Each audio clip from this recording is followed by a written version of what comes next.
Uma boa noite para todos nós nessa nossa oportunidade tão especial de conversarmos sobre um tema tão importante para as nossas vidas. Quando nós abrimos o texto bíblico, especificamente no primeiro versículo do Gênesis, nós encontramos uma frase assim: no princípio criou Deus o céu e a terra. Essa é a frase traduzida para o português. Mas quando nós pegamos a frase no original em hebraico, não é exatamente isso que está escrito. A frase em hebraico diz assim: Bereshit bara Elohim et hashamayim ve'et haaretz. É realmente, no princípio, criou Deus o céu e a terra. Daria para ter traduzido assim, se a palavra Elohim, que está colocado lá, fosse Deus. Mas ela é um plural. Então, no mínimo, ela deveria ser: no princípio criaram os deuses o céu e a terra. Elohim, no conceito judaico, não é Deus. São criaturas criadas pelo verdadeiro Senhor, e essas criaturas têm o poder de criar os mundos, segundo os rabinos. Os próprios autores do texto, não é quem está traduzindo em português.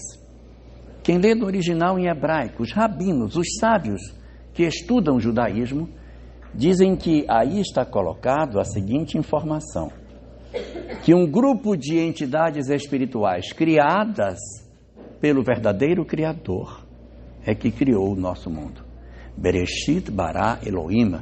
No princípio criaram os demiurgos, entidades de uma elevação espiritual altíssima, é que reunidos teriam constituído a história e o surgimento da Terra.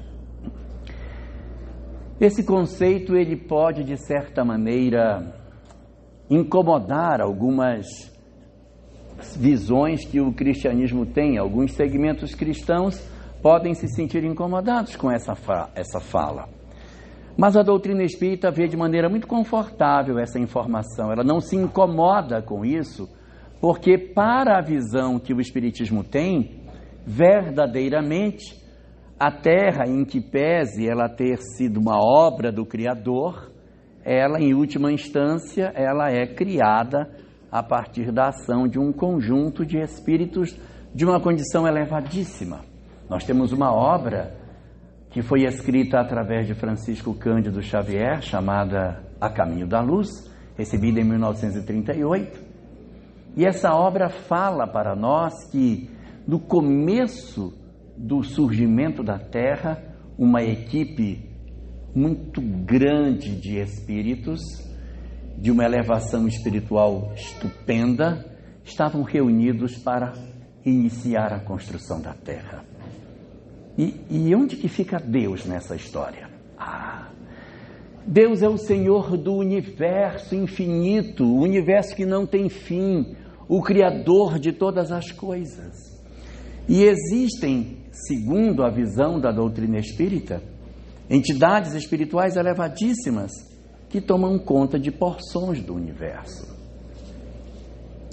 Então, o nosso planeta, ele possui uma equipe de espíritos que toma conta da sua história, que faz com que tudo que aqui existe tenha acontecido e continue a acontecer. Essa equipe de espíritos que coordena a atividade da Terra tem um líder. Esse líder nós chamamos de governador planetário. O governador planetário é o espírito que, de certa forma, supervisiona a história de um planeta, que cuida de tudo o que acontece nele, que administra, em última instância, todas as questões relativas a esse específico orbe. Isso é um governador planetário. E Deus, o Criador do universo, das múltiplas estrelas e galáxias nebulosas que existem pelo universo afora. Então, dentro dessa perspectiva, a gente muitas vezes fica a se perguntar: Nesse cenário, como a gente coloca Jesus? Aonde é que ele está? Jesus está colocado em que posição dentro disso? Com todo respeito, não para querer afrontar a crença de ninguém de forma alguma, mas a doutrina espírita não considera que Jesus seja o Criador, que ele seja o Criador do universo infinito, mas entende que Jesus seja esse governador planetário, o chefe dos Elohim, que construíram a história do planeta, são exatamente coordenados por essa entidade que nós chamamos de Jesus, mas que nós entendemos na literatura espírita que ele também pode ser chamado de o governador planetário. Ele não seria Deus, e não é para a gente entender nisso algum tipo de afronta, algum tipo de posicionamento do tipo que a gente esteja se opondo à fé de quem quer que seja. Todos nós temos a liberdade de acreditar no que nós quisermos. E a doutrina espírita, de forma alguma, ela rivaliza com outras crenças. A única visão de mundo que a doutrina espírita procura combater é o materialismo, porque ele é que propõe uma série de ideias infelizes para todos nós. Mas todas as demais religiões, católicos, protestantes, muçulmanos, budistas, judeus e qualquer mais que a gente queira trazer, todos são considerados nossos irmãos, porque eles também atendem a um interesse, que é apontar para a vida espiritual em relação a todos nós. Então, para a ótica que a doutrina espírita nos oferece, Jesus seria então não Deus, mas o governador do planeta. E muitas vezes a gente ouve algumas falas apresentando Jesus como sendo o Salvador da humanidade. O Salvador. E isso é muito colocado, até porque as profecias de Israel falavam do Salvador, do nascimento do Salvador, da vinda do Salvador. Então, isso acabou trazendo para algumas visões do cristianismo, algumas correntes cristãs, a ideia de que Jesus seja um Salvador que oferece ao homem uma libertação absoluta de todas as coisas que ele já praticou. O Espiritismo, sem querer polemizar e sem querer criar nenhum tipo de postura de oposição a qualquer tipo de pensamento, entende que essa ideia de Salvador não é no sentido de que aquilo que eu fiz para trás está absolutamente liberado. Eu estou quite com tudo o que aconteceu. Não. O Salvador, ele é apresentado porque ele salva o homem da mesquinhez das nossas existências. Não fosse o ensinamento que Jesus nos ofereceu, nós talvez continuássemos repetindo as mesmas experiências, as mesmas práticas, mágoa, ódio, ressentimento, vingança, e estaríamos presos nesse labirinto de repetição de comportamentos indesejados. O que representa Jesus nesse cenário? A porta de saída. Nós estamos como que presos numa sala, tentando encontrar a saída, sem saber como é que eu saio disso. Ele é a porta. Ele mesmo se definiu, eu sou a porta. Porque é exatamente isso. A doutrina que ele apresenta é a saída para nós, porque se não for o pensamento que ele nos oferece, a nossa tendência é repetir. A nossa tendência é fazer e repetir muitas vezes as mesmas experiências. Ele vem então e oferece para nós uma leitura profundamente diferente, como se fosse uma perspectiva revolucionária de como entender a vida, ao propor o amor, a imortalidade, o perdão como chave para o nosso comportamento. Isso é maravilhoso, isso é extraordinário demais. Elegermos o amor como referência para as nossas condutas, entendermos a imortalidade como a grande lei onde estamos inseridos e que o mundo com as suas paixões não é mais interessante do que as verdades espirituais, e oferecer perdão. conceder perdão, pedir perdão, fazer com que as nossas histórias se desatrelem do passado e a gente consiga ter um novo caminhar.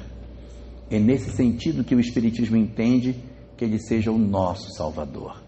Ele salva o nosso futuro, para onde nós iremos, pela perspectiva de uma nova condição de prática de condutas totalmente diferentes. Mas entende a doutrina espírita que aquilo que é o nosso passado, aquilo que eu já trago de outras existências, aquilo que eu já trago desta existência aí que eu fiz, eu vou ter que me desembaraçar. E isso dá para a gente se desembaraçar. Às vezes a gente tropeça, faz uma bobagem, mas a gente tem condição de refazer esse caminho, mesmo nessa existência, corrigindo a rota. Porque o objetivo da lei de Deus não é punir as criaturas que erram, mas educar. Então, se eu cometi um tropeço e eu faço uma caminhada até a metade do caminho, a lei de causa e efeito vai me pegar da metade para fora. Mas se eu errei e continuo nesse mesmo padrão de comportamento, a lei de causa e efeito vai ter que fazer todo o caminho. Então, as suas opções de solução são muito mais duras, porque elas têm que nos retirar de onde nós estamos. Então, a lei de causa e efeito, ela não é uma visão punitiva, mas é educativa. Se eu errei e eu faço uma história de saída, quanto mais próximo da saída eu estiver, mais fácil será as minhas experiências futuras, porque a lei de causa e efeito vai me encontrar bem perto do ponto de saída. Então é sempre conveniente, mesmo que a gente tenha errado, que a gente faça essa caminhada, porque tudo que a gente fizer na direção do bem aliviará, atenuará aquilo que a gente possa ter feito num caminho equivocado. Então Jesus, dentro dessa perspectiva, ele seria apresentado para nós como sendo o nosso governador planetário. Mas por que ele é o governador?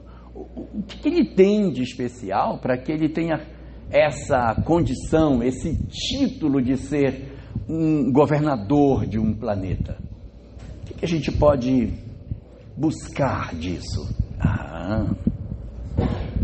Nós podemos buscar disso através da evolução que ele tem. A evolução do Cristo, ela é tão mais profunda, ela é tão gigantesca em relação à nossa, que a gente tem muitas vezes dificuldade até de perceber a imensidão que esse Espírito possui. Exatamente por isso, em O Livro dos Espíritos, de Allan Kardec, na questão 625, Allan Kardec pergunta se Deus deu ao homem alguém para servir de modelo e guia.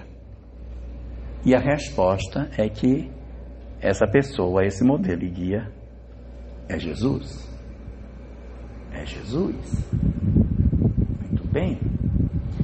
Por que a pergunta é modelo e guia? Por que não pode ser? Por que não deu de modelo? Por que não deu de guia? Porque é modelo e guia. Porque modelo é modelo e guia é guia. Modelo é aquilo que serve de referência. É aquilo que eu olho e que eu me espelho. Eu digo, gente, é assim que tem que ser. Eu tenho que ser desse jeito. Aqui está a referência. E o que é um guia? Um guia é uma pessoa que guia. Vou fazer uma viagem para a África. Vou conhecer a Mama África. Vou ficar um período naquela região subsaariana, andando para fazer safari. Eu consigo ir sozinho, sem ter alguém para me orientar? Não, não vai por aí. É perigoso. Vamos pegar esse carro. Não faça esse movimento, que senão... Então eu preciso de que profissional para me ajudar? Um guia. Então o que é um guia? O guia é alguém que já passou primeiro e já sabe o caminho. Eu vou conhecer uma cachoeira. Eu tenho que levar um guia. O guia não pode ser um cara que nunca passou ali, gente. O guia é o cara que já foi ali, vários... Não, o caminho é por aqui, para chegar na cachoeira. Aqui parece ser mais rápido, mas é por aqui que é melhor. E aqui tem um caminho mais bonito. O guia conhece o caminho, já andou por ele, já trilhou aquela história. Então, modelo é aquela referência que eu olho e digo, esse é o padrão. E o guia é quem me pega pela mão e diz: vem cá, meu filho, deixa eu te mostrar por onde você pode ir. Então, quem é o modelo e guia para o homem? Modelo e guia para o homem é Jesus. E muitas vezes a gente, quando lê essa pergunta, até lê errado, diz assim: qual foi o modelo e guia que Deus deu à humanidade? Não é a humanidade, está lá escrito que é para a criatura humana, para o indivíduo, para o ser humano. Porque se fosse para a humanidade, não é comigo, é com ele, não é comigo, é com ela, e eu vou me saindo. Não, é para cada um de nós. Então, é modelo e guia para cada um de nós. Então, esse espírito, governador planetário, que a doutrina espírita, respeitando outras posições, entende que não seja Deus, respeitando outras posições, entende que ele não seja um salvador de tudo que já aconteceu para trás, mas um salvador para o futuro. Essa entidade tão extraordinária, ela tem um conjunto de ensinamentos maravilhosos. Seu evangelho está repleto de informações, de uma riqueza extraordinária, Márcia, e que faz com que a gente consiga perceber o quanto que as verdades que ele trouxe são capazes de nos desatrelar dessas condutas equivocadas. O seu evangelho está rico de parábolas, de histórias, de ensinamentos, de uma série de verdades que, sem dúvida nenhuma, transformaram a história da humanidade. Quando nós pegamos a mensagem número 180 do livro Fonte Viva, uma mensagem intitulada Natal, a gente vai perceber ali que quando os espíritos se referem a Jesus no seu nascimento, eles vão dar conta de que o Cristo, depois da sua passagem pelo planeta, ele promoveu algumas mudanças na nossa sociedade e que nós hoje não vemos mais, porque essas informações se perderam no tempo e a gente acha que isso nunca foi diferente do que é hoje, acha que sempre foi assim. Não é. O mundo era muito diferente, hoje ele está numa outra condição profundamente distinta, e nessa mensagem ele cita ali 3 grandes mudanças que aconteceram na nossa sociedade com a chegada da mensagem de Jesus ao mundo. A primeira que é citada nessa mensagem diz respeito a uma mudança que aconteceu na forma como os senhores tratavam seus escravos. Houve há muito tempo atrás, 6 séculos antes do nascimento de Jesus, um imperador babilônico chamado Nabucodonosor. Esse imperador, ele inventou uma lança de mão de 2 pontas. Era uma lança de mão que terminava em 2 setas. Qual o objetivo disso?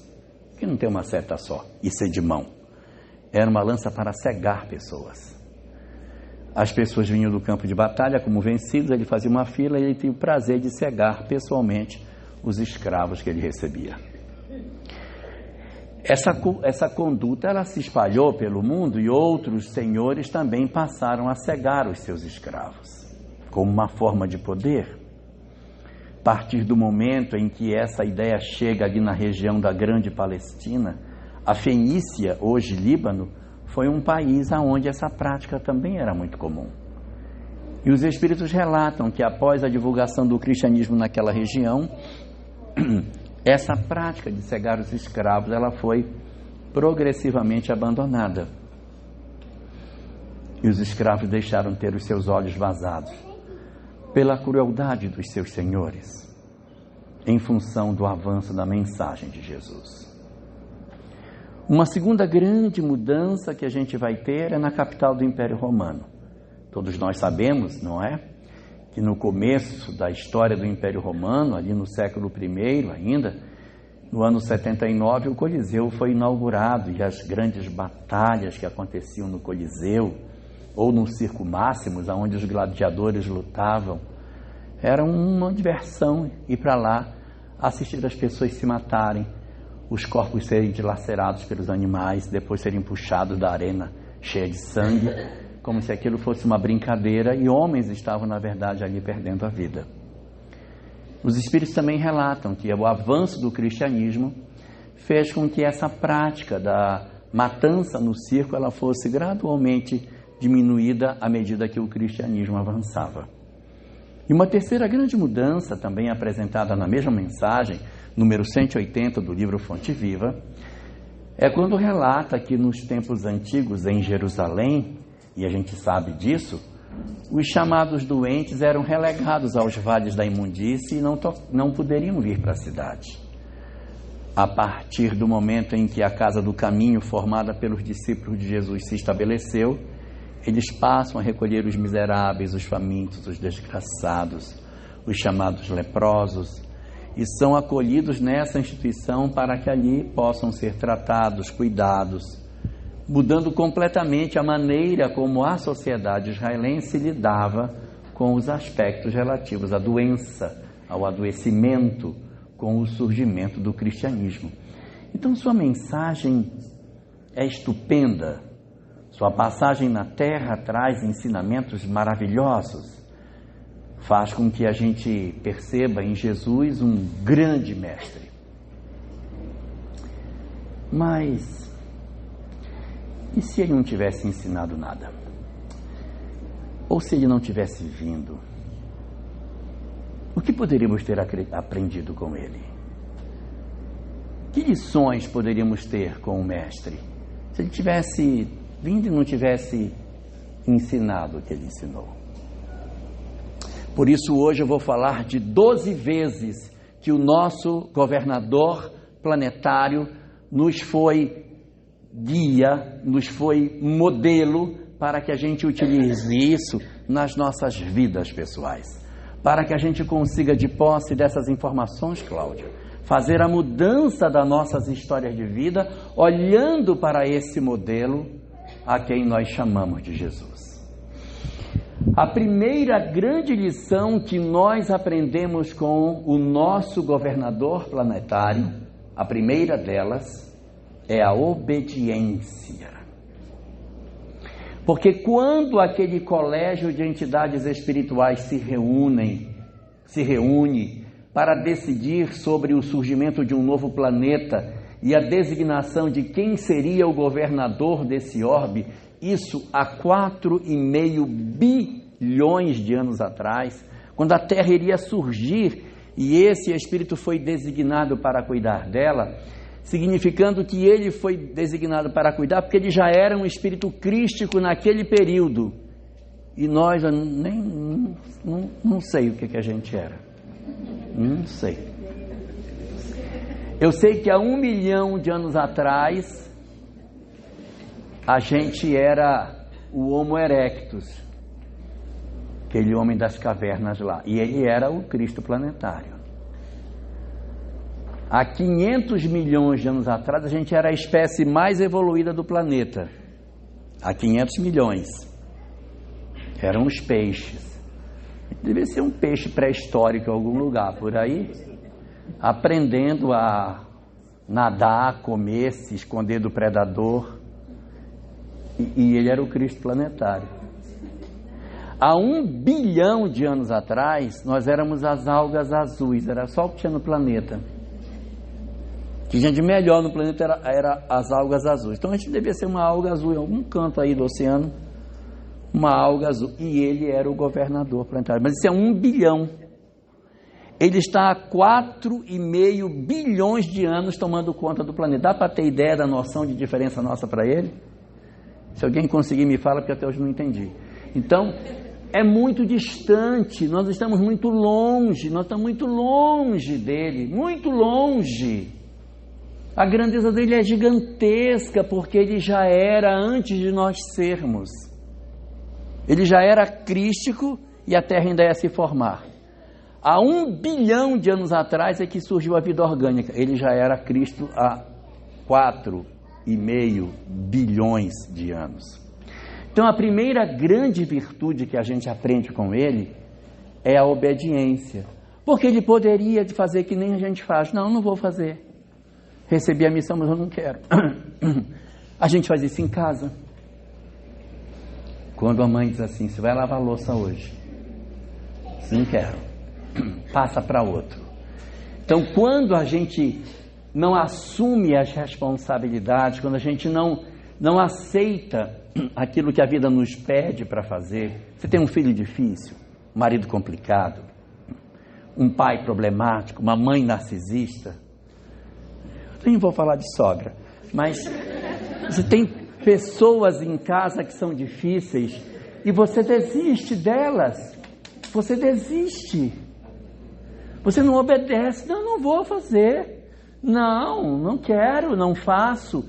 Então, a primeira grande lição que a gente aprende com o nosso governador planetário é a lição da obediência. Porque quando ele foi designado para o que foi apontado para ele, o que ele fez? Foi lá e fez. Ele tinha condição de fazer? Tinha, então foi lá e fez. A gente tem às vezes que olhar, faço não sou besta, não vou fazer. Estou aqui no meu bem bom, eu vou sair do meu conforto, mas só me faltava essa. E eu posso, gente. Eu posso. Mas eu me escondo de fazer as coisas. Então a primeira grande lição, a lição da obediência. A lição da possibilidade de nós entendermos que o nosso Cristo planetário, ele não fez esse movimento de não fazer aquilo que ele foi chamado para realizar. Segunda grande virtude que a gente consegue tomar do nosso governador. Ele não somente teve essa presença de espírito de assumir aquilo pelo qual ele foi chamado para fazer, como ele teve uma segunda característica, que é a determinação naquilo que ele foi chamado para realizar. Gente, vocês pensam que é fácil a evolução anímica? Olha,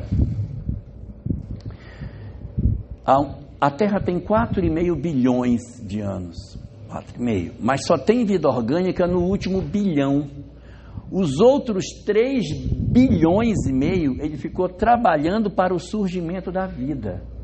Quem gosta de biologia já deve ter conhecido um cara chamado Alexander Ivanovich Oparin, um pesquisador russo que em 1935 lançou uma teoria chamada teoria heterotrófica da origem da vida.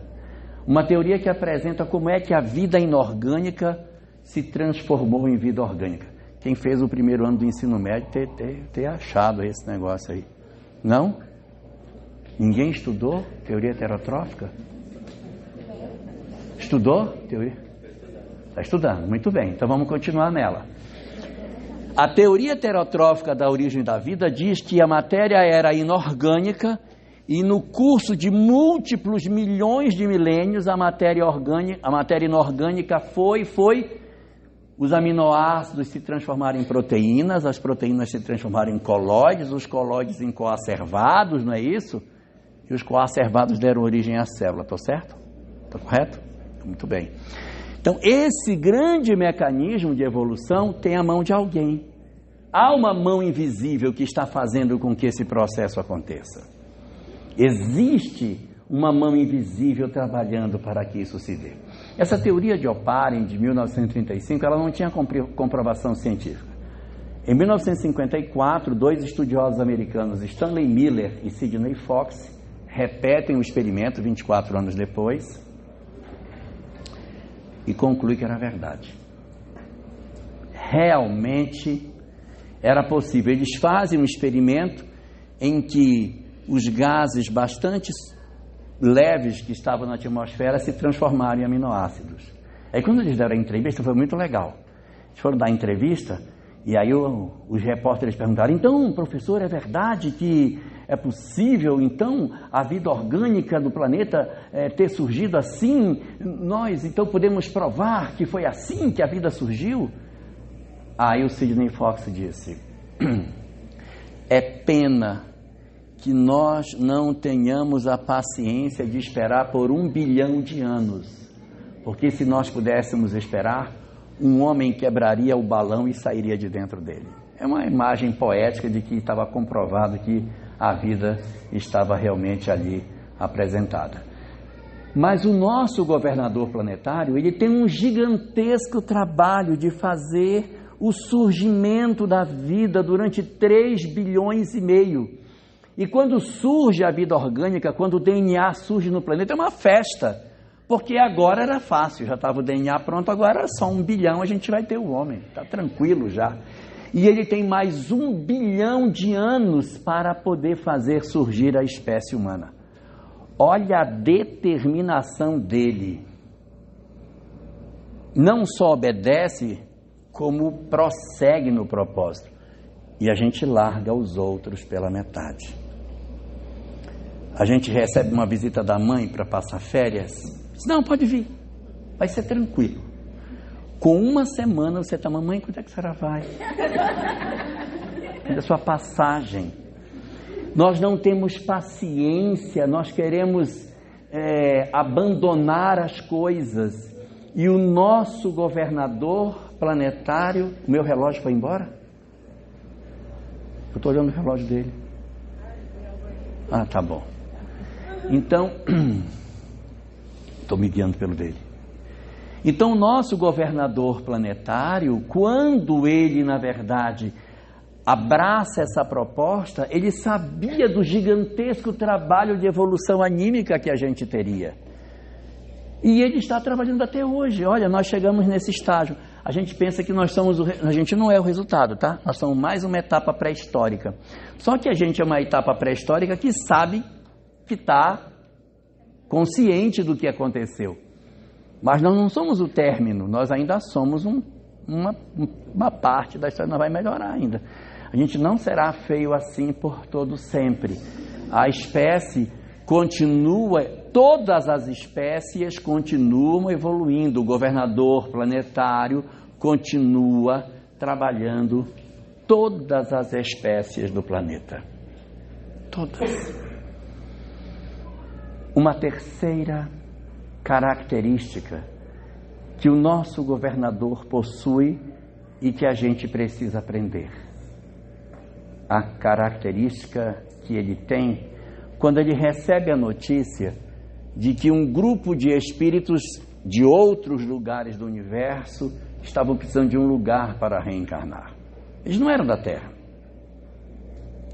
Eles eram de outros ambientes, de outras constelações, de outros lugares, e naqueles planetas onde eles estavam, havia acontecido mudanças muito profundas e eles não, graças a Deus, e eles não poderiam, graças a Deus, meu filho. Bote seu relógio bem bonito para eu ver. Ele gostou do relógio? Não, eu estou me guiando por ele mesmo. Então vamos lá. Então o que acontece? O que acontece? Nossas vidas seriam profundamente impactadas pela chegada desse grupo de espíritos na Terra. Quando a gente fala que eles são espíritos de outros planetas que vieram para cá, as pessoas logo pensam, meu Deus, ET. Nós fomos invadidos por um grupo de ETs. Não deixa de ser ET, porque veio de outro planeta, mas eu tenho um segredo para contar. A nave deles era o útero da mãe deles. Essa era a nave. Eles vinham e entravam na nave, que era o útero, e saíam com um corpo terráqueo. Então, o espírito era de fora, mas o corpo era daqui. O corpo era daqui. Mas eles vinham de outros lugares. E como é que a gente pode perceber que teve esse pessoal por aqui? Oh, meu Deus! Você estudou história, não estudou, meu filho? Você não viu as pirâmides do Egito? Viu o espetáculo que eles fizeram? De onde que eles aprenderam aquilo? E os gregos, como é que os gregos faziam aquela filosofia deles? Tiraram de onde? Os romanos aprenderam direito onde? A arquitetura desses homens, a habilidade para esculpir como Fídias fazia, os grandes pensadores do passado, os arquitetos que faziam obras que a gente às vezes pensa que nem foram feitas por homens, mas pelos seus próprios deuses, de tão gigantesca, de tão extraordinária, de tão perfeitas que essas obras são, demonstram a genialidade desses espíritos. Então, o nosso governador planetário, ele apresentou uma terceira característica quando ele deixou esse pessoal vir para cá. Porque eles eram inteligentes, mas eram muito ruins. Eram cruéis, perversos, maus, endurecidos, egoístas, ambiciosos, orgulhosos. Eles eram cheios de muito defeito. Eles tinham uma grande vantagem, conheciam de muitas ciências, mas do ponto de vista moral, papai do céu. Mas o nosso governador vai nos ensinar uma terceira virtude, a solidariedade. Porque ele poderia dizer, não, tá doido, não quero esse pessoal aqui não. Tá tão bom aqui, só pro meu pessoal, vou cuidar deles, eles vão se desenvolver, vai ficar legal. Se eu trouxer esse pessoal para cá, eles vão ensinar tanta coisa errada, que é melhor que eles não venham. Mas o nosso governador planetário, mostrando a capacidade de solidariedade, ele acolhe essas entidades no nosso planeta, acolhe esses espíritos aqui. Por quê? Porque ao mesmo tempo em que oferecia para esses espíritos um lugar onde eles pudessem encarnar, ele tirava um proveito positivo da permanência desses espíritos por aqui. Então ele foi profundamente solidário com eles, na medida em que esses espíritos puderam, a partir dessa experiência, encontrarem um lugar novo onde eles pudessem renascer. E não é fácil, sabe, você encarnar num planeta que você diz, onde fica a África? Não, aqui não tem África, não. E a Europa? Aqui também não tem nada disso aí, não. E os animais são todos outros. Os animais são outros, os continentes são outros, tudo é outro, não tem nada parecido. Tudo que você olha, não, meu filho, isso aqui não tem nada a ver. É tudo diferente. É igual o cara que mora lá no Paraná e vem para Rondônia, esperando encontrar aqui pêssego, maçã. Chega aqui e vai encontrar pupunha, cupuaçu, tucumã, que ele não sabe nem o que é. Um calor miserável. E ele diz, meu Deus, o que é isso? Parece que ele está em outro planeta. Os animais são outros, que ele conhece um tipo de animal, chega aqui tem outro. Mosquito, então, todas as espécies, todos os modelos. Então é como se fosse uma encarnação dentro da encarnação. Assim é com essas entidades que vieram de outros orbes e chegaram na Terra. Nossa, o que é isso? Uma sensação de degredo, uma sensação de exílio. Eles, na verdade, não eram exilados, eles eram migrados. A obra de Allan Kardec chama essas entidades de espíritos migrados, migrações espirituais. Mas eles se auto-intitulavam exilados. Eles dizem, nós somos exilados. E a gente percebe o mito de Adão e Eva como sendo a representação mítica disso. Vivia num local maravilhoso, por desobediência, perdia a chance de ficar e vir para um lugar ruim, um lugar inóspito. Essa representação simbólica, na visão da doutrina espírita, é a representação desse pensamento a partir do qual os espíritos, vindo de outro local, apresentavam aqui a sensação de exílio, de degredo. Tem até uma oração da Igreja Católica que também fala isso. Uma diz assim, salve rainha, mãe de misericórdia, salve, não sei o que mais e tal. Aí lá na frente diz assim, a ti suplicamos gemendo e chorando. Não vale gemer, tem que gemer e chorar. Degredados filhos de Eva neste vale de... Vai ser ruim assim, né? Então, nós somos degredados filhos de Eva neste vale de lágrimas, gemendo e chorando. Nossa, pesado, né? Mas é a sensação que o espírito tem de que ele está num local de degredo, que ele está no exílio, que ele está no... Essa situação não é a situação que a gente pode dizer assim, não, isso é da lei de Deus, é para exilar mesmo. Não, é da lei de Deus, é para migrar. Os espíritos migram. Eles é que dizem que estão exilados, mas o processo natural é um processo migratório. Então aqui nós encontramos uma terceira característica do nosso governador. A capacidade dele ser solidário com esses espíritos e recebê-los. Mas ele tem uma quarta característica que decorre dessa, porque assim, ele não é só solidário, ele também é sábio. Porque ele aproveita esses caras. Ele aproveita esses espíritos em 5 áreas diferentes. 5 áreas. Primeira, eles iriam transformar a nossa ciência. Transformaram? Iam transformar a nossa filosofia. Transformaram? Transformaram. Iriam transformar a nossa religião. Transformaram. Iriam transformar a nossa arte. Transformaram. E quinto, reparem que os dedos da mão têm 5 dedos e tem um que é diferente dos outros, porque esse quinto é diferente dos outros 4. Isso aqui tudo é a mesma coisa. Ciência, filosofia, religião e arte são os 4 pilares do conhecimento grego. Mas o quinto fator é totalmente diferente. Eles viriam também contribuir para o aprimoramento genético da raça humana. Eles iriam permitir com que nós desenvolvêssemos a nossa caixa craniana, que a gente começasse a andar em pé, que a gente tivesse mudanças de comportamento. Nós saímos do paleolítico para o neolítico com a chegada deles. Enquanto eles não estavam aqui, a gente estava quebrando pedra lascada, comendo semente, andando como nômades. Quando eles chegam, dizem, não, por que a gente não planta? Se eu plantar isso que eu comi, vai dar árvore que vai dar o fruto que eu comi. E a gente pode ficar nessa terra fértil. O que vocês acham? E é uma mudança completamente grande com a agricultura, no qual o homem então decide ficar num lugar e a partir daí cria-se a ideia de território, a ideia de propriedade, a ideia de você pertencer a um lugar, aí vem as lideranças. Tudo se transforma a partir dessa revolução que é a agricultura, que esses indivíduos que vieram de outro canto é que viram, olha, eu comi esse negócio, está brotando, se eu pôr no chão, olha, surgiu e vai dar. Não é fácil descobrir isso sozinho, não. A gente sabe porque alguém nos contou. Não, põe no chão, vai, pega esse caju, põe, vai dar um negócio. Daqui a 5 anos vai dar um caju. Até eu acreditar nisso. Então era difícil que se acreditasse nisso. Então a quarta característica que a gente tem desse nosso governador é a sua sabedoria, de dizer para esses migrados que eles teriam uma grande tarefa a fazer.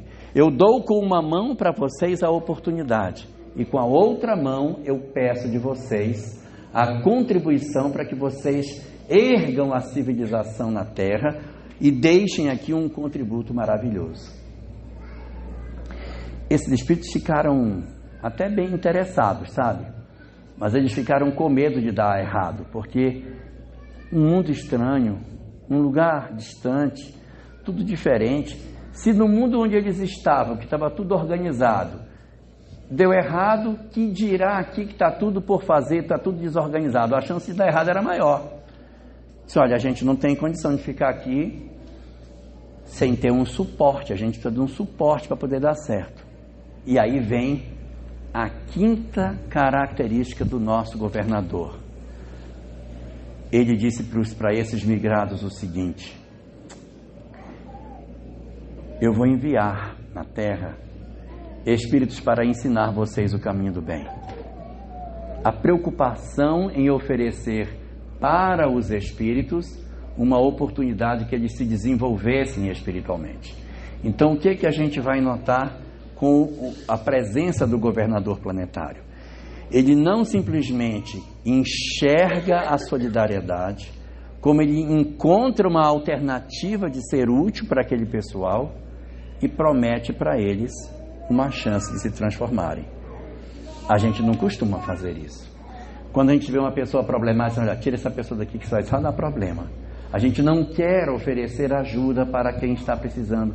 Nós somos todos irmãos, mas a gente se tranca, a gente se fecha. Às vezes, essa pessoa que está precisando de ajuda nem é uma pessoa desconhecida, é um parente meu. É um irmão mesmo, um irmão biológico, um irmão consanguíneo, filho do meu pai, da minha mãe. Ou às vezes é minha mãe. Não, minha mãe dá muito trabalho, encosta ela no asilo aí. Tira ela de perto de mim que ela só dá problema. E o governador planetário diz, não, traz. Eles são problemáticos? Pode trazer. Traga para cá, nós vamos ajudar. E a gente não se predispõe a ajudar nem parente, que dirá quem não seja. Então essa é uma reflexão para a gente fazer, porque às vezes a gente está já cansado com neto, com filho, com genro, com nora, cansado. E a gente precisa refletir em como que o nosso governador planetário trabalha com pessoas difíceis. Ele oferece para essas entidades a possibilidade de que elas se transformem, que elas se modifiquem. Então aqui nós temos mais uma mudança. E ele ainda tem a característica número 4, que é a sua sabedoria, de saber aproveitar. Porque às vezes a gente tem uma pessoa problemática em casa, a gente não sabe aproveitar. Tem uma filha que está depressiva. Larga ela para lá, deixa ela para lá. Quer ser depressiva? Vai ficar no quarto. Deixa para lá. Não é ela que quer? A gente já chamou, não veio? Então fique. Quando a gente deveria ter a habilidade de conseguir tirar a pessoa, porque se você não tira, ela só piora. A depressão é uma doença verdadeira, real e que se agrava se a gente não cuidar. Então a gente precisa cuidar, oferecendo apoio psicológico. Se for preciso entrar com medicação do psiquiatra, entra com a fé, que é importante, o amor da família, tirar a pessoa do lugar onde ela se encontra, procurar trazê-la para o convívio fora do quarto. Tem que fazer um movimento para tirar a pessoa. A gente precisa fazer, sabe? Para quem tem pessoas em casa que estão em depressão, eu vou dar 7 conselhos do que fazer com ela. Você que está anotando, Márcia, termina de anotar. Número 1, não desconsidere que a pessoa está doente. Porque às vezes a gente desconsidera, não estou nem aí. Isso não é nada, isso é bobagem, dá um tapa nela, ela melhora. Então não desconsidere. Segundo, não supervalorize. Porque se você supervalorizar, a pessoa descobre que se ela continuar doente, ela vai ter toda a sua atenção. Então a gente tem que reconhecer que existe, mas não pode supervalorizar. Então faz o quê? É a dica número 3. A gente vai e entra no quarto dessa pessoa. Mas tem que saber sair. Porque se você entrar e não souber sair, você na tentativa de salvar um, perde todos os outros. Vai perder marido, vai perder todos os outros filhos, porque você vai dar atenção só para um que está doente e esquece os outros. Eu tenho 4 filhos, um deles adoeceu de depressão. Tem mais um marido, eu chego do trabalho e vou para o quarto. Como é que você está, minha filha? Está bem? Melhorou? Não está? Aí fico ali a noite inteira, durmo ali com ela, porque ela diz, não vai mãe, dorme comigo. E dorme ali. Então você dá um estímulo reforçador, que ficar doente é bom, porque eu manipulo e fico com a minha mãe 100% para mim. Não pode deixar. Então a gente nem supervaloriza e nem desvaloriza. A gente entra no quarto, mas tem que saber sair. Se a gente entrar e não sair, a gente não está ajudando. A dica número 4 é a seguinte: a gente sai, mas quando sai tem que sair trazendo o ser humano com a gente. Tire a pessoa de dentro do quarto. Mas a gente não tira brigando. Sai desse quarto, sua louca! Eu vou jogar um balde d'água em você. Isso não ajuda. Você tem que sair assim de maneira muito natural. E não tire a pessoa dizendo assim, eu vou tirar essa pessoa obrigando ela a fazer um trabalho. Se você obrigar ela a fazer um trabalho, ela não vai fazer.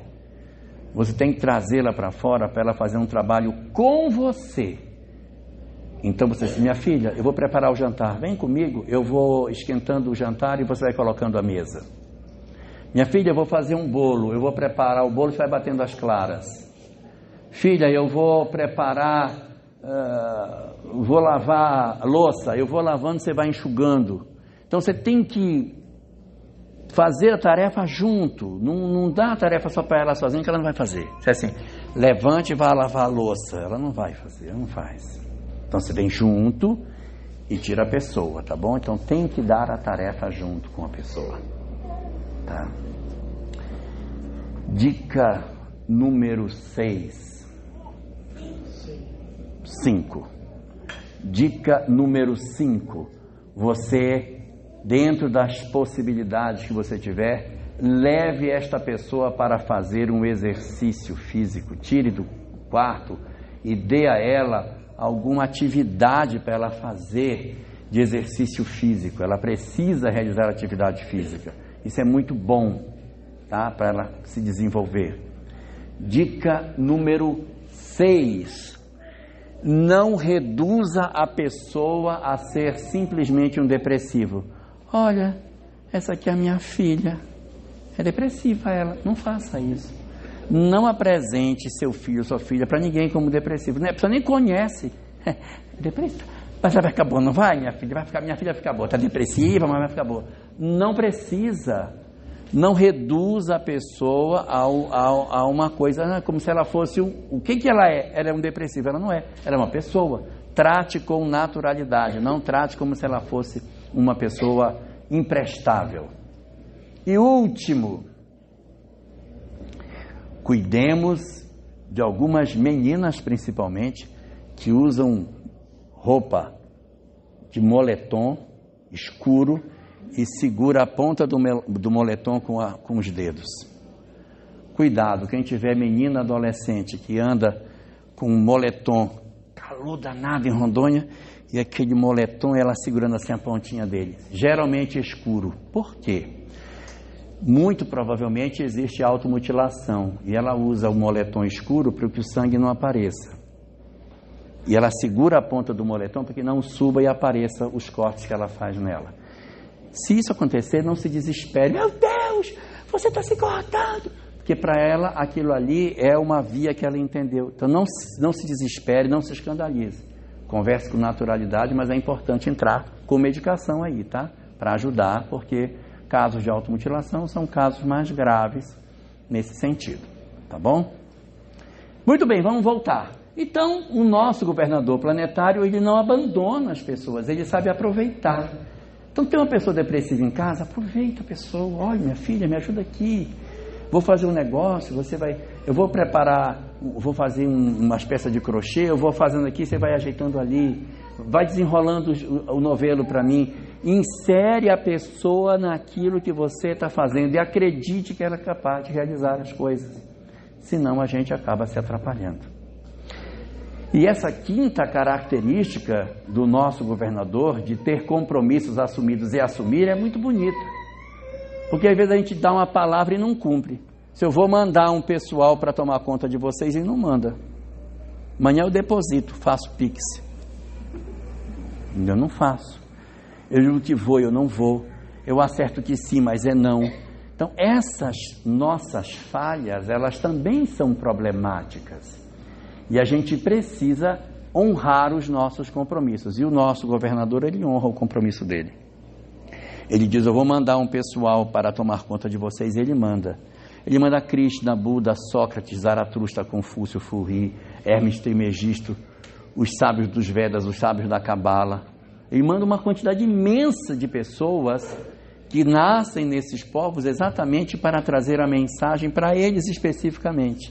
Eram revelações locais voltadas para os povos migrados. Por isso tão profundas, tão agudas, porque eram homens muito inteligentes e que não se misturavam com o povo e eram chamados de os iniciados, porque o conhecimento para eles era diferente do resto da humanidade. Essas são 5 características que o nosso governador tem. Existem outras 7 que ele também possui. Uma característica também muito interessante que o nosso governador possui é a sua humildade. Porque ele poderia não vir. É o governador do planeta, por que ele teria que encarnar? Pois ele vem, humildemente encarna entre os homens. Humildemente vem servir a nossa humanidade, vem participar da nossa vida, trazer um contributo. Isso é maravilhoso. E às vezes a gente quer achar que a gente é muita coisa, mas eu não vou fazer, é uma humilhação para mim. E Jesus, pelo amor de Deus, que estava numa condição extraordinária e vem à Terra para trazer uma mensagem, isso é uma coisa espetacular.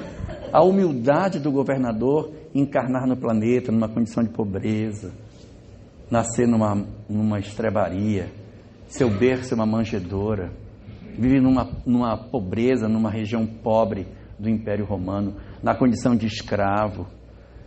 Não é um homem com riqueza, como se fosse um príncipe, vive de maneira muito singela. Então são lições maravilhosas para nós também, de como é que a gente às vezes lida com todas essas questões.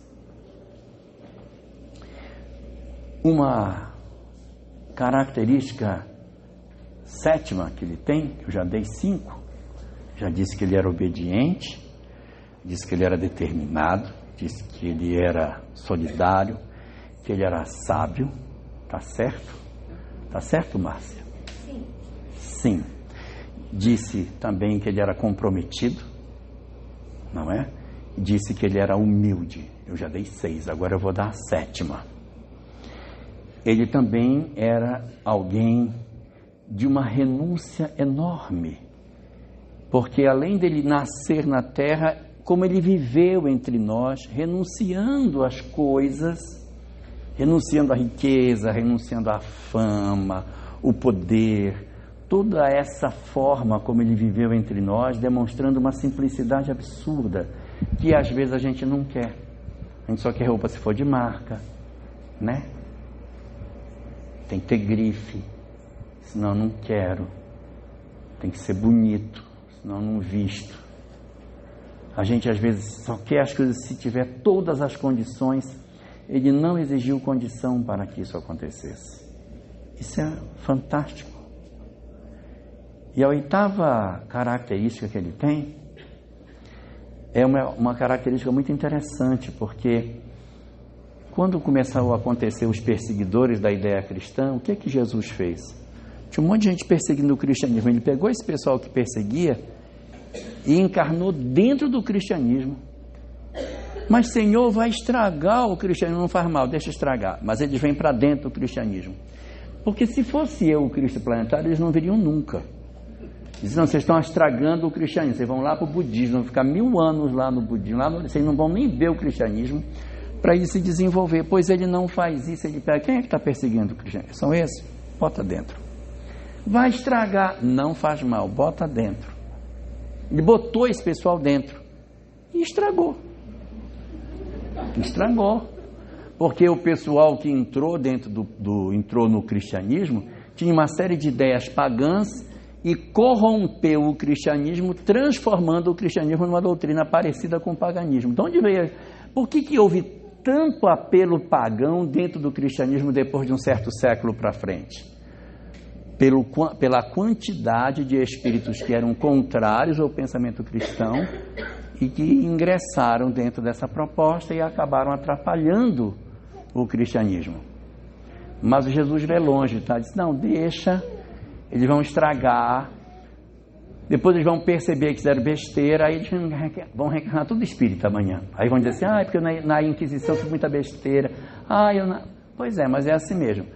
Entra, estraga, depois percebe que fez errado, e diz, agora eu preciso consertar. Agora sim. Então acaba avançando. Então o que faz ele? Quando ele percebe essa característica nossa de perturbação, ele demonstra um desprendimento absurdo. Essa é a característica dele, o desprendimento, porque se fosse eu não deixava ninguém estragar. Não, olha, vocês podem estragar dos outros, mas aqui eu fui lá deixar, padeci pra caramba, ainda tive que ser crucificado, agora vocês vão lá, vão estragar tudo que eu fiz. Dá licença, vocês não, vocês pra lá, aqui só gente boa. Não, ele deixou com que a mensagem fosse contaminada negativamente, porque num futuro essa mensagem seria alterada. E é isso que ele faz. Ele vai apresentar essa característica de ver a sua mensagem sendo destruída e não querer destruir a humanidade, porque se fosse eu já tinha destruído a humanidade há muito tempo. Quando eu visse o pessoal entortando o cristianismo, eu dizia, meu Deus, se eu fosse um dos Elohim, eu também já tinha dito para ele, Senhor, puxa só um meteoro, igual aquele do dinossauro, só um. A gente começa de novo, deu errado. Começa tudo de novo, vamos fazer de novo. Mas ele não faz isso. Quando ele percebe que está tudo errado, ele demonstra aí uma 9ª característica, Márcia, a paciência. A paciência. De ver a humanidade se corrompendo. Não, mas amanhã vai ter jeito. Eles estão aqui, eles estão errando, mas isso vai resolver. Nós não temos paciência em casa com os outros, a gente não tem. Quando as pessoas fazem alguma coisa errada, a gente já quer agredir, já quer puxar um meteoro para cima da pessoa, né? A gente não tem paciência com os outros, não tem paciência com o menino chorando, me dá. E aí você perde a cabeça, perde a paciência. Às vezes você tem um idoso em casa que repete aquela história 50 vezes. E aí você já não aguenta mais aquela história. Não, mas eu vou te falar. Aí conta. Aí chega uma visita. E ele vai contar aquela história de novo para a visita. Você já ouviu 100 vezes, ele vai contar de novo para você. Ainda chama você. Vem cá, deixa eu contar para você. Aí você vai ouvir de novo ele contar. Mas e a gente tem que ter paciência. Essa é a grande característica dele. E a 10ª característica de Jesus, ela é muito surpreendente, porque quando ele percebe que a gente havia destruído tudo, Inquisição, fogueira, cruzadas, intolerância religiosa, estava tudo perdido. As pessoas perseguindo todo o conhecimento religioso, o nosso governador planetário poderia ter se irritado e ter dito, olha, não dá mais certo, essa humanidade se perdeu. Ele tira uma ideia da cabeça fantástica. Ele diz, o que foi que aconteceu? Destruíram tudo, mataram o conhecimento, matou tudo. Mataram a ciência, mataram a arte, mataram a filosofia, mataram tudo, está tudo destruído, a religião, ciência, filosofia, arte, está tudo morto. Aí ele diz, então nós vamos renascer tudo de novo. Cadê os espíritos que vieram na Terra naquele período para fazer o surgimento da ciência, filosofia, religião e arte? Pega esse pessoal todo e encarna tudo de novo numa janela de um século. A ciência materialista não consegue explicar como é que tantos gênios surgiram num único século de uma vez só. Mas uma coisa eles fizeram correto, eles deram o nome na Terra daquilo que o governador deu no mundo espiritual. Eles chamaram esse movimento na Terra de renascimento. Porque é o que ele realmente representa, é o renascimento do saber que havia se perdido. Olha a estratégia do governador, está ruim, então manda esse pessoal ver se...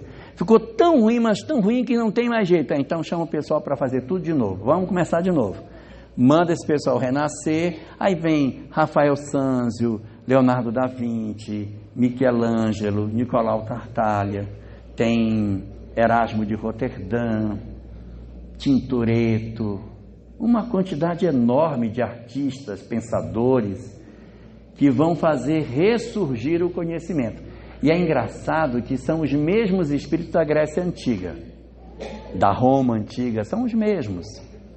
Aí, os estudiosos assim, olha, eles esculpiam da maneira que os gregos, eles escreviam a volta greco-romana, mas é lógico, se eram os mesmos espíritos, só podia fazer parecido, mas a ciência materialista não consegue apresentar para nós uma justificativa para isso. Então essa 10ª característica mostra para nós a perseverança de Jesus no trabalho de transformação da humanidade. A 11ª característica que o governador tem e que se segue a essa é a capacidade de acreditar que nós somos capazes de dar certo. Ele nunca desiste de nós. Ele não desiste. A gente erra e ele... Nova oportunidade. De novo. Não, então agora dá uma nova revelação. Agora manda mais uma pessoa para ensinar. Agora leva esse pessoal para Rondônia ver se eles aprendem. Então, tira esse pessoal da Europa, traz para o Brasil. Ainda não deu. Temos que levar para outro lugar. Tem que ser um local que não tenha praia, para não ter divertimento. Se botar no litoral, não pode ter praia. Mas também não pode ter muito divertimento, tem que ser uma coisa que o divertimento é ir para o centro espírita. Oi? Podia ser em Porto Velho. Não pode ser, não. Então tem que levar para um canto aí. Olha que tal, Rondônia, ótimo. Lá é ótimo. Boa! Aí vai todo mundo para cá. Então, essa estratégia da perseverança que ele tem e dessa fé em que nós somos capazes de mudar é uma coisa espetacular.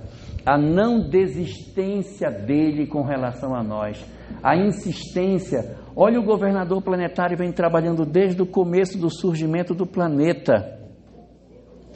Aí surgiu a vida evoluiu, surgiu o homem, e agora ele está trabalhando para que esse homem se espiritualize. Que trabalho gigantesco que ele tem. Então a sua 11ª característica é exatamente a capacidade dele de acreditar que nós somos capazes de mudar. A fé no ser humano, a certeza de que todos nós nos transformaremos em espíritos resolvidos na medida que a gente despertar. E a última das suas características é a didática que ele utiliza, que é uma didática espetacular, que é a didática do amor. Ele poderia ter 1000 didáticas para nos ensinar, mas a estratégia que o governador usa é a didática do amor. Não faz mal, faz de novo.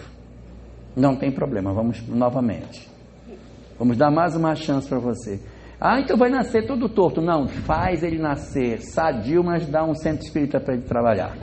Entendeu? Ah, mas ele não tem condição, esse aí não tem. Não, reencarna sadio e transforma em professor para ele trabalhar. Esse tem uma boa oportunidade para se desenvolver. Aí a gente poderia ter nascido em piores condições físicas, mas a gente vem em condições melhores, porque tem uma ficha de serviço para fazer, pela profissão que a gente tem para desenvolver, pela atividade que a gente tem para realizar. Então isso a gente também precisa aprender. Capacidade de utilizarmos o amor na didática das nossas vidas. Porque às vezes a gente não quer usar, a gente quer usar só a disciplina, só a violência para educar. Ele não é o nosso modelo e guia? Se ele é o nosso modelo e guia, por que não segue esse modelo? Por que não utiliza esse recurso para que a gente consiga se desenvolver?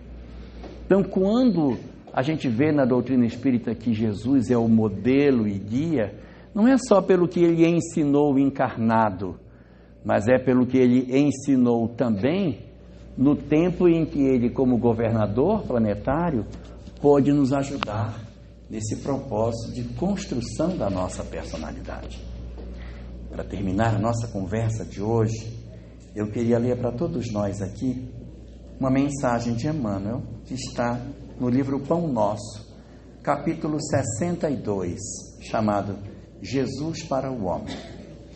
Eu considero essa uma das mensagens mais bonitas que a gente tem em doutrina espírita.